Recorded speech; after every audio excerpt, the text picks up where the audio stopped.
पण नेहमी अति धाडस करण्याचा स्वभाव आमचा आहे आणि समाजामध्ये काही चांगलं काहीतरी पेरण्याची सवय आमची आहे। आज जर आम्ही हे पेरायला सुरुवात केलं तर ते उद्या उगवेल अशी आम्हाला खात्री आहे। आणि मी बोलतो मला 10-20 वर्षानंतरचं दिसतं एक ना एक दिवस या प्रकाराकडेच कार्यकर्ता आणि उमेदवार याचं नातं जर घट्ट ठेवायचं असेल तर सगळ्या कार्यकर्त्यांना अशा पद्धतीनंच उमेदवाराला झेलावं लागणार। उमेदवाराच्या पाठीशी निस्वार्थी पद्धतीने उभं राहावं लागणार आहे।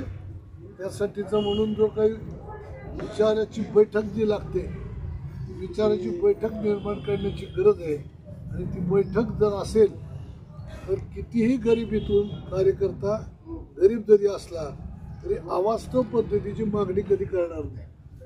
जेवायला काय कार्यकर्त्याला मिळत नाही का तो तर उत्तम पद्धतीचं जेवण करतो किती सामान्य गोरगरीब करतो तर एक सामूहिक जीवन जगत असताना त्याला एक आनंदही मिळाला पाहिजे।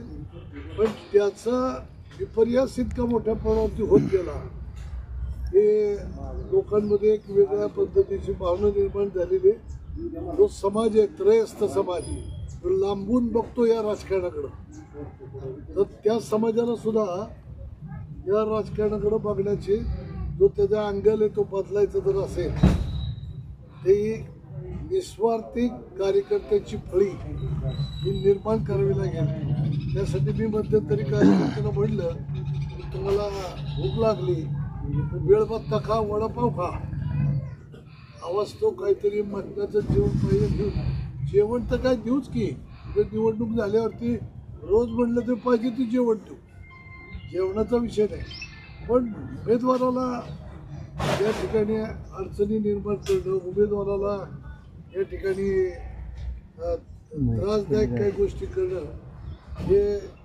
कार्यकर्ते आणि नेता उमेदवार यांच्या संबंधावरती परिणाम करणार असतो। हे असे चुकीचे वाईट परिणाम होऊ नयेत अशा पद्धतीचा एक प्रयत्नाचा भाग म्हणून मी कार्यकर्त्यांना या ठिकाणी हे दिलं। आज इथं प्रभाग क्रमांक 3 उमेदवार गणेश राऊत आणि सौ पुष्पाताई शिंदे यांच्या आणि माझ्या प्रचारासाठी आम्ही इथं फिरत असताना दुपारच्या वेळेला झाडाखाली बसून या ठिकाणी हा वेळ बघता नसता सगळे कार्यकर्ते करतायत वेगवेगळ्या प्रकारचा आनंद घेत आहेत। हे पण सामूहिक जीवनच आहे। सामूहिक जीवनाला काय असावं पोटाला किती लागतंय यातून मेसेज जो जाईल तो वेगळा जाईल।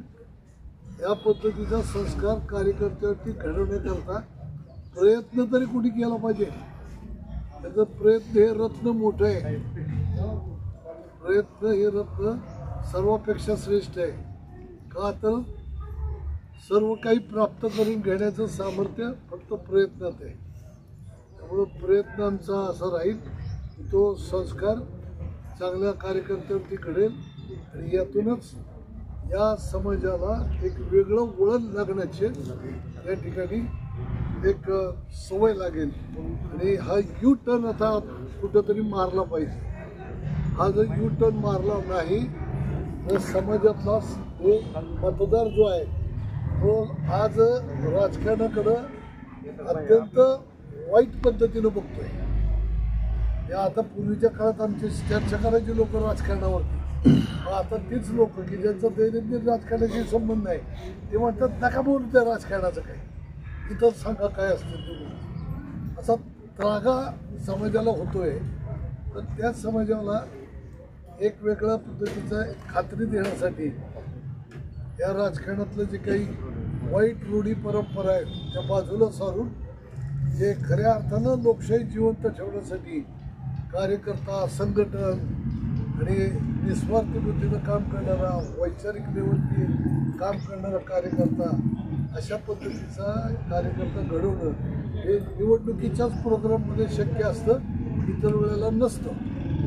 त्यामुळं निवडणुकीमध्ये आम्ही हा प्रयोग करतोय बघूयात किती त्याच्यात यश येत आहे।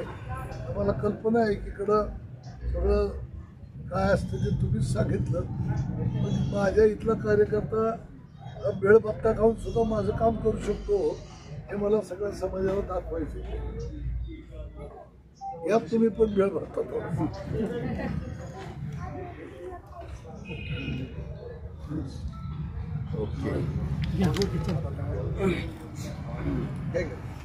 अजून काय विचारायचं?